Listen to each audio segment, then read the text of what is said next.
We in the facility. Aaron Rodgers said he got to play better. Now, again, if you are watching this show, you are privileged to be watching it with somebody who played with Aaron Rodgers. Yes, I don't know if anybody else doing daily television can say that. If you're having an Aaron Rodgers conversation and James Jones is not present, Aaron Rodgers' former teammate, it might be a worthless conversation. But, James, you here, big dog. You've seen Aaron Rodgers win a Super Bowl. So what you are about to say carries all the weight in the world. How would you grade Aaron Rodgers' performance? How would I grade? Let me see. We writing it down, y'all. We got the weight. You writing it down. I'm going to give my dog a C. I'm going to give my dog a C. I'm going to say he played average. He played average. That's not the standard that Aaron Rodgers wants to play at, but you ain't played football in a year. So I thought not playing football in a year, was there a couple throws that you want to have back? Sure. But for me, it was more the mobility. I felt like it was times that he wanted to get outside the pocket, but he was like, can I? Should I? And that's why I truly felt that he should have got at least a series or two in the preseason game. But last night I thought he played well. Aaron Rodgers is one of the smartest dudes to ever play this game. You've seen him and Fred Warner going back and forth all game long trying to get in the right checks. I thought they played well. They just did not have enough plays. You got to convert on third down, and they did not have enough plays on the offensive side of the ball. The Niners ran 70-plus plays. The Jets ran 49. You are not going to win any football game if you run 49 plays. I don't care if you got Tom Brady as your starter, Aaron as your backup. If you got 49 plays, you're not going to win. So I give him a C. They got to sustain some drives to get down there and score some points. But I thought he came out there and played well, seeing the game the right way. Give him a C. Where you at, Chase? You're the quarterback. I like it. I got the whiteboard. Oh, you need to grade me. I need to grade you. Because I got a B-. And that's Aaron Rodgers right there throwing the football. It was good, but that's the minus right there. At the end of the day, look, he played well enough for not playing in something like 943 days. I don't know if I'm optimistic necessarily about the way he played, but I really look at it in two phases. The first phase, the first 16 plays of the game, they went down and scored. All right, that third drive, there was 3 straight third down completions to Garrett Wilson. Breece Hall was running all over, had a touchdown on that drive as well. But then you go back, and there was a little bit of a lull until really that third quarter, that free play touchdown. And I'm thinking, why was there a lull? All right, well, here's what happened is the 49ers decided, hey, let's double team Garrett Wilson and Breece Hall. If you look at the first half, those are the only 2 offensive skill players to touch the football for the New York Jets. That is unacceptable. They took them away. Then Lazard ended up with 8 catches for 89 yards or 79 yards, whatever it was. And then the rust of the offensive line. 3 new pieces, Tyron Smith, Morgan Moses, John Simpson. They haven't had enough time to gel. So you put that all together, I was thinking a C like you, but you put all those things together, that's why I'm a B-. That's well said. Let me soften it real quick. I apologize, but I'm going to give him a B. You giving a B? I'm going to give him a B. The only reason is because is the lone defender shady on the desk. I look at it like this.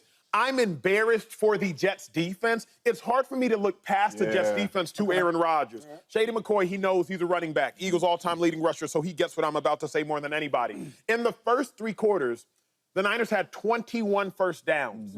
The Jets had 8. In the first 3 quarters, the Niners possessed the ball for 29 minutes, 54 seconds out of 45 plausible minutes. The Jets possessed the ball for 15 minutes and 6 seconds. In the first 3 quarters, the Niners had 322 yards to the Jets 170. Like Chase has already alluded to it, throughout the course of the game, 70 plays to 40 plays. Aaron Rodgers ain't even have the ball. He ain't have the ball enough to get busy. I'm ignorant because I'm a defender. I'm surrounded by offensive players. But they will know you got to get touches to get active. Shady's taught me that at least over the last 2 years being on television with him. I've known him for over a decade. So you got to get touches to get active. Aaron Rodgers didn't even get enough touches. I'll give him a B. I taught you that? You taught me that. Hey, that ball now. I'm that professor. Before I grade, right? I want to tell your grade and why I gave you that grade. Okay. So I'm gonna give him a C. But you did not show your work. How did you get that answer? So my thing is, he didn't show me enough, right? Y'all told me on the set that he didn't eat no preseason. He said he didn't need that, right? Not me. That's why he didn't need that. People said that. Well, he looked like it though. He looked uncomfortable. There was sometimes he wanted to scramble and can I do it? Can I do it? He's sitting back. He thought he was getting pressured. He's rushing.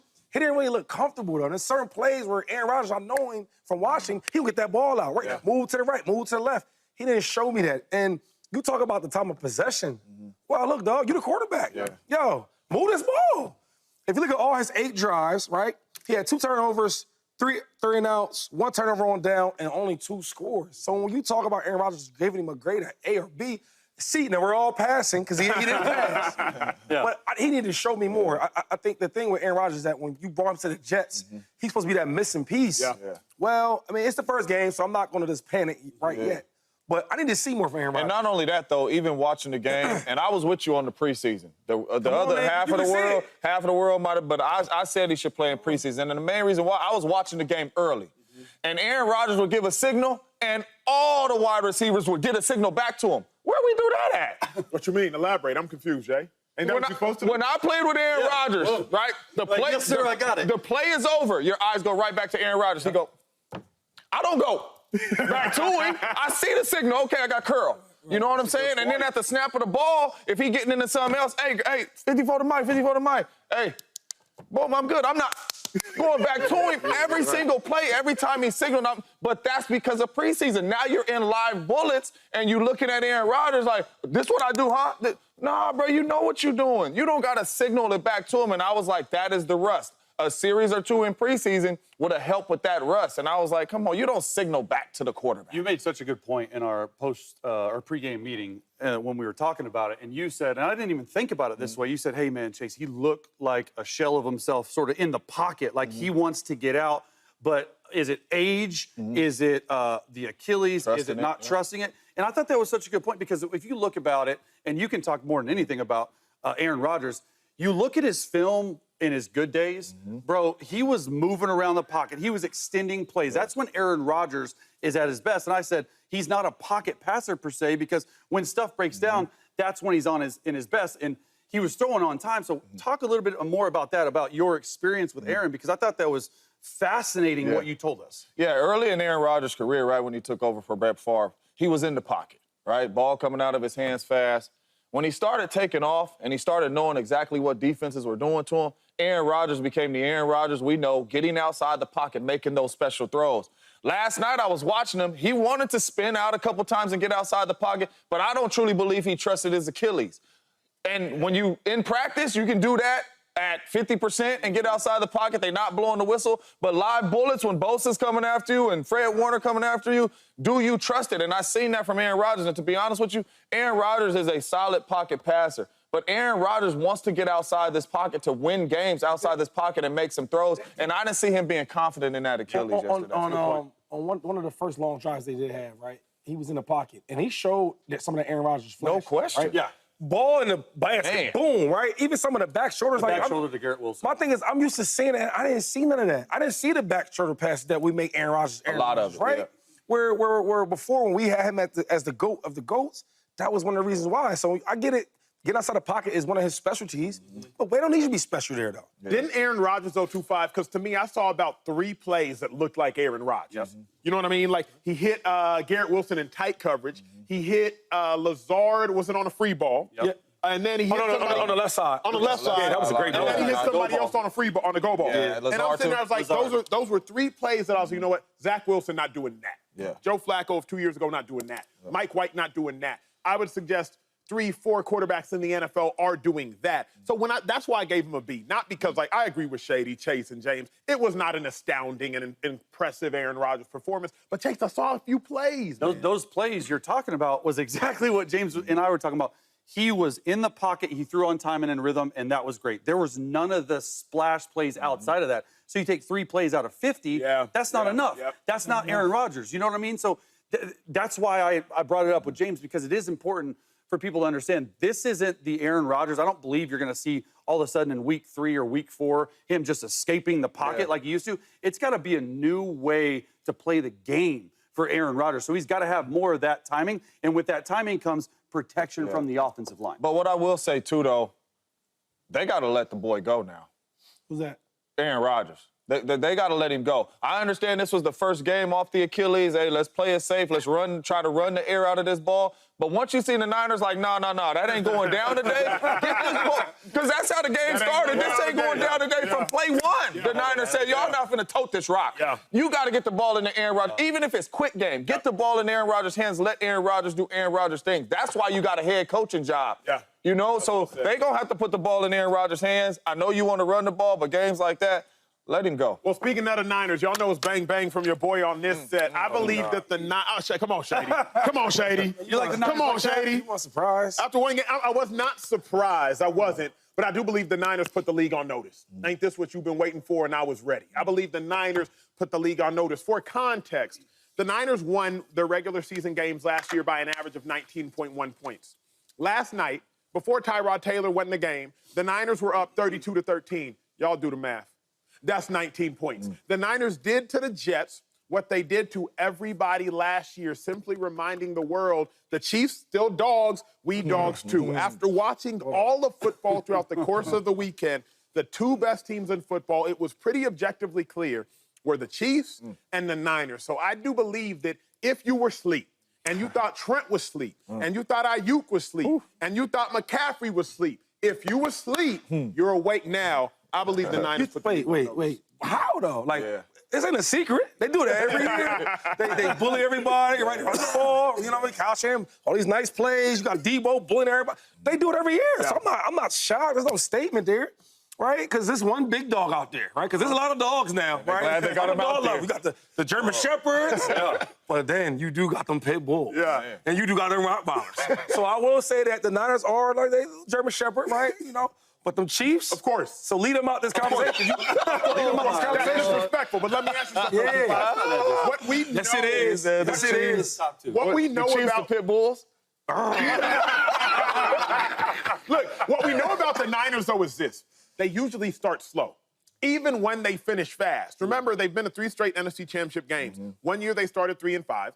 One year, I believe they started 4-4. Last year, they started pretty well, even though Nick Bosa, their star defensive player, didn't start well. So if the Niners start fast, imagine how they finish. Because usually they start slow, and then it's boom, boom, boom, boom, like Usain Bolt coming out the blocks. He gonna start slow, but then that gate gonna open up, and he full speed ahead. If they starting blowing out the Jets by 19 points, really it ended up being 13 points, I believe. Real quick, are you counting this Jets win like a big deal?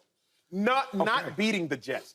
How they beat the Jets. Yeah. You know this. You were running back, big dog. Like, if you can just sit there and choke a team out, which they did. That's why I put Kyle Shanahan on another level, though, right? We worried about this guy, worried about that guy. It don't matter.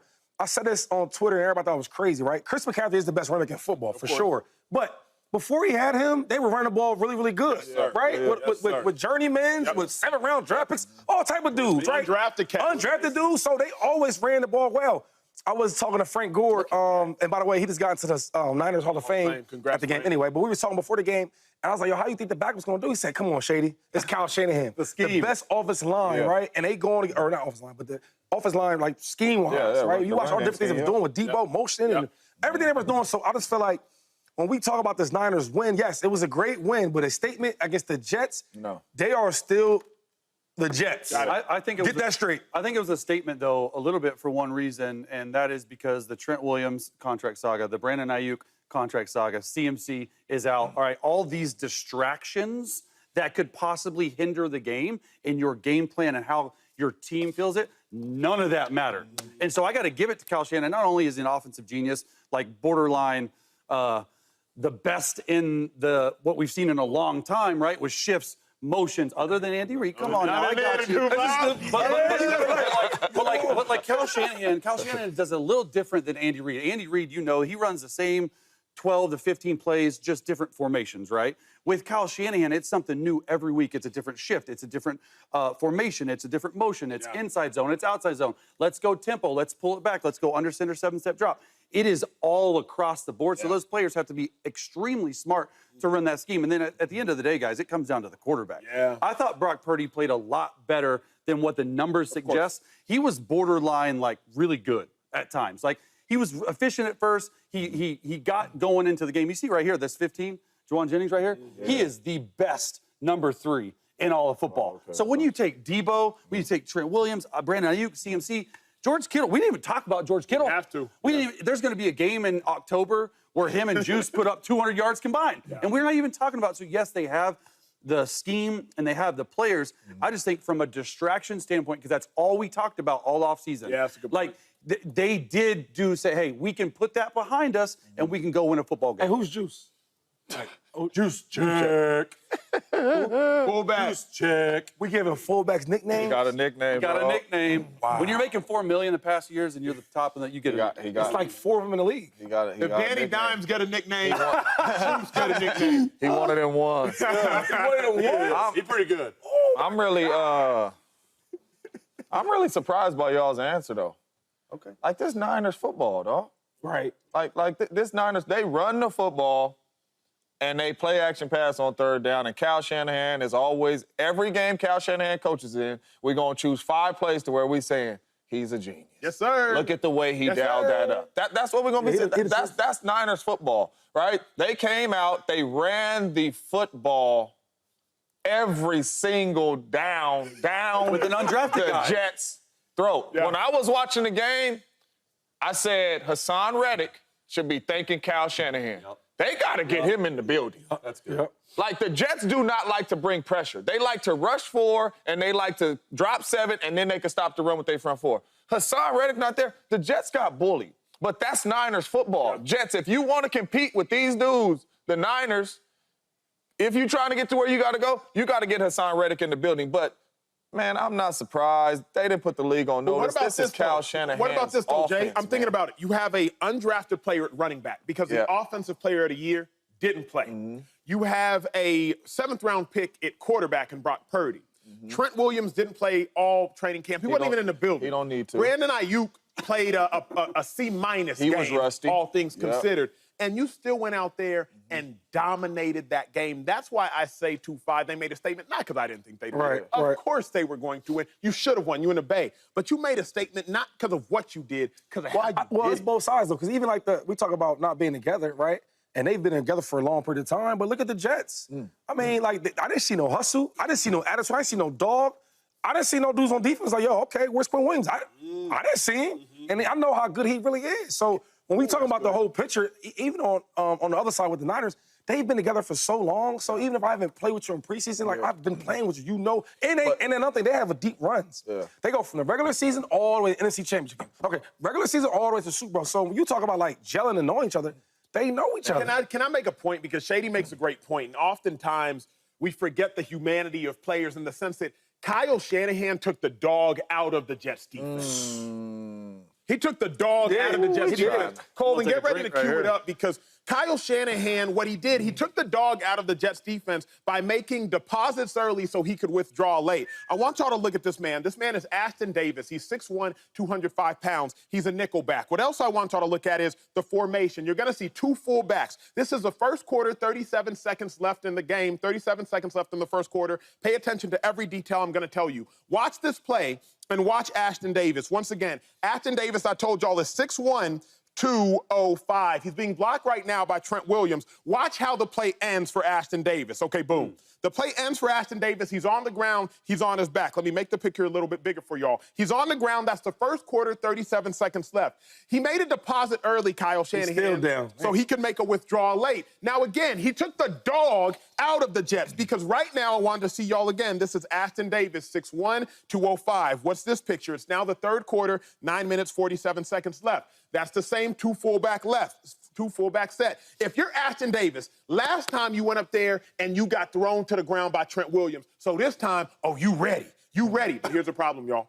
In coverage, Ashton Davis has quarter flat, so he has a wheel route. Shady, last time what happened to Ashton Davis, big dog? He got put on his back. He got put on his back. So this time, Ashton Davis like, oh, no, y'all ain't going to get me again. I'm ready for the run. Here's the problem. Like 2 trains passing in the night. There goes the man about to catch the ball that he should be defending. And just like that, that's, please, coverage. Because Ashton Davis is now looking back.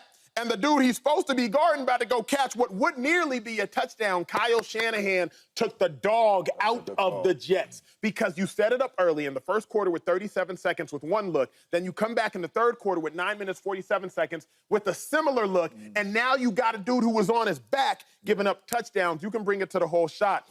It's not a coincidence that the Jets got exposed. Kyle Shanahan is out there playing chess, I believe, James Jones, like a freaking savant. He's using football players like chess pieces. You got your queens, your pawns, your rooks, your knights, your bishops. But the crazy thing is, he ain't even have his king and Christian McCaffrey and still put him in checkmate. No doubt. And it should be disappointing to the Jets. It really should be. Because the whole camp, all we heard out of that camp was, this is the hardest camp we've been a part of. We've been in pads all day. We've been banging. We've been doing that. And then on the other side of the Niners, all they dudes resting. Some of them ain't there. Some of them resting. They canceling practice with the Saints because they like, no, we ain't finna be practicing like that. And they came out there like they was the more physical team at training camp. Where was that at? You can't take your team through a training camp like that and then come out and not be physical when you hit the football field. And you know the Niners is physical. Another thing I took out of that game is Kyle Shanahan, and it's not a surprise, is way better than Robert Saleh because it was one-on-one. You've been in the building with Kyle Shanahan. You know everything Kyle Shanahan runs. You've been with that man as his defensive coordinator, going against him in practice. Kyle Shanahan been against your defense at practice, and he said, I know everything you about to do, and it's over. And it showed. It was a disappointing outing by the defense for sure. It definitely says way more about the Jets in this situation than it does the Niners. We knew who the Niners were. And that was going to be my point is like, you look at the head-to-head matchup, the Jets were in pads all training camp. Okay, so were the Niners. So were every other team. You want to talk, they're talking about how hard. Man, maybe they weren't ready to play. At the end of the day, they weren't ready to play. Yeah. What up, YouTube family? Welcome to the facility. Thanks for watching, and you better be sure to hit that subscribe button if you want to get more highlights from the show and all of our exclusive content.